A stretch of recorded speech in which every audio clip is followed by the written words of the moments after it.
カナダメープルリッジのエミです。皆さんお元気ですか？今回九州の熊本で地震が起きました。被災された方々に心よりお見舞い申し上げます。早く救援、そして救援物質迅速にそちらに届くようお祈りしています。今日のお題は我が家の愛犬モモのお話です。モモは柴犬で、去年の7月12日にあちらの世界に戻りました。去年14歳でした。その日は朝ご飯食べて日課の散歩に行って玄関に入った時に倒れました。最初は何が起こったのかわからなかったんですね。ももは持病の腰痛があったので、それが悪化して歩けなくなったのか、このまま様子を見てお医者さんに連れて行ったらいいのかで、ちょうどその時にね、1時間後に友達と会う約束をしてたんですよ。どうしたらいいかなとかって思いながら彼女の様子を見てたんですけれども、やっぱりね、いつもとなんか様子が違うんですよ。だから友達に状況を説明して会うことをキャンセルして、すぐにかかりつけの獣医さんに電話したんです。今でも覚えています。獣医さんが開く8時30分を少し過ぎたところでした。今すぐ来てくれるんだったら見ることができるよって言ってくれたのでね、ももを抱っこして車に乗せて行きました。獣医さんの見立ては足がすごく冷たいので、血が巡ってないと、多分脳梗塞か脳血栓だと。専門医にこれから送ることもできるけど、僕はたとえももが助かったとしても今までみたいに動けないと思うっていうことを伝えてくれました。いやもう信じられなかったですよ。もう急になっちゃって。で、子供に電話して子供が来てくれて、大好きなアイスクリームを食べて元にいた場所に戻りました。もう最初の1週間もう涙の毎日でした。もう何をするにしても思い出して涙が出てくるんですよで、1ヶ月しても脱力状態でしたね。多分愛するペットを亡くされた方は同じような経験をされているのではないでしょうか。でね、ももが亡くなってすぐぐらいから時計を見ると同じ数字を見るようになったんですよ。でね、それは11時1分とか1時1分、1時11分、とにかく1がずっと並んでいるんですよ。最初ほんと気がつかなくって、いやなんでかなって思ってたんですよ。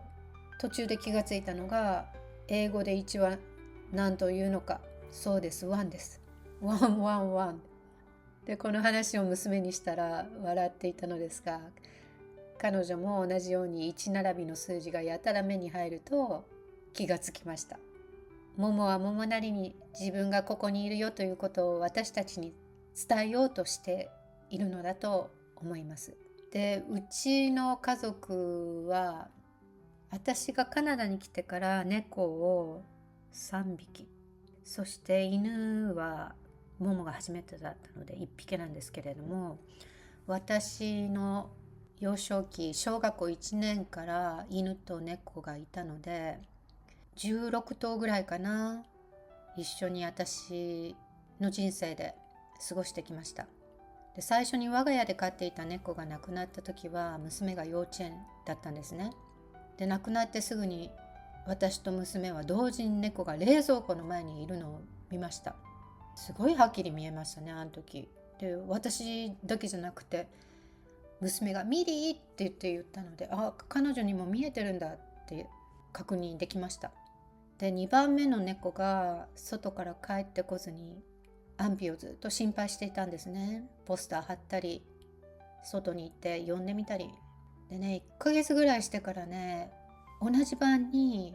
私と娘の夢の中に現れたんですよ。多分私たちが彼女の帰りをずっと待っていたので、もう帰れないよ、今までありがとうっていうことをね、私たちに伝えに来てくれたんだと思いました。でね、つい最近起こったことなんですけれども、モモが旅立って1年が過ぎる前ぐらいに娘から柴犬の子犬を見つけたので、一緒に見に行かないかって連絡があったんですね。で、私はまだまだモモロスがあるので、息子が行くと言ったら行ってもいいけどって返事したんですよ。っていうのが、絶対息子は行くって言わないと思ってたら、一緒に行っていいよっつって返事があったので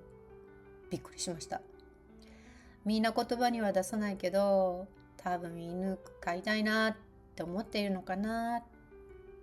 で、その日ね、娘の運転する車に息子、私、孫娘と共に車で40分ぐらいのお家に行きました。で、面白いことに娘の車の中にね、モモが一緒にいるのをね、私は感じたんですよ。きっとどんな犬なのか一緒に見に来ているのかな、まだ飼っちゃダメだよ、私がいるのにと言ってるのかなとかって思いながら、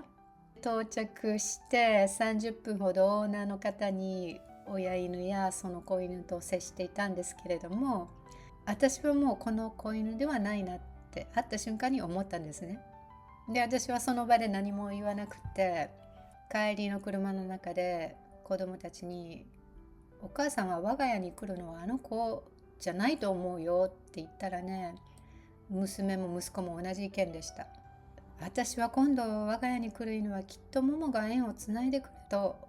信じているんですよね。ふとした縁で次の犬が来るんじゃないかと。で、もう一つ私が皆さんにお伝えしたいのは、ペットの恩返しもあるんですよ。カナダで最初に飼っていた猫の一周期に仕事を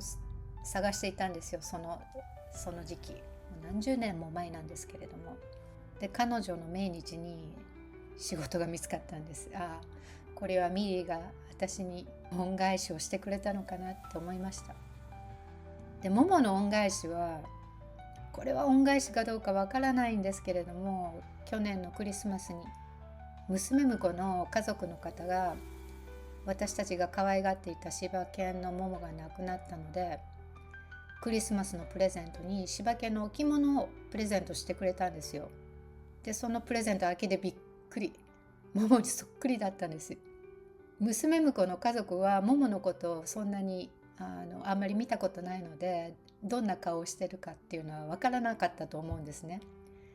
でも送ってくれた、プレゼントしてくれた犬はなんかほんとモモにそっくりで、モモが私のことを忘れたらあかんよ、いつもそばにいるよって言ってくれたのかな、言ってくれているのかなという気がしました。でね、クリスマスが終わって、そのクリスマスの置物を直そうかどうか迷ったんですけれども、飾っておくことに決めました。でね、そこはモモがいつも家族の帰りを待っていた場所なんです。ちょうどね、玄関の階段の上なんです。で、家に帰った時はただいま、出かける時は行ってくるねって声をかけています。今も多分私があまりにも落ち込んでいたので、違う形で私のもとに現れてくれたんだと思います。ペットを亡くすということはすごく辛いことですね。もし皆さんの中でペットを亡くされた方がいるんだったら、あなたの日常生活においてペットから送られてきているサインがないか、ちょっと考えてみてください。もしかしたらサインに気づくかもしれません。今日は我が家の愛犬モモのお話を聞いてくださってありがとうございました。ではまたね。バイバイ。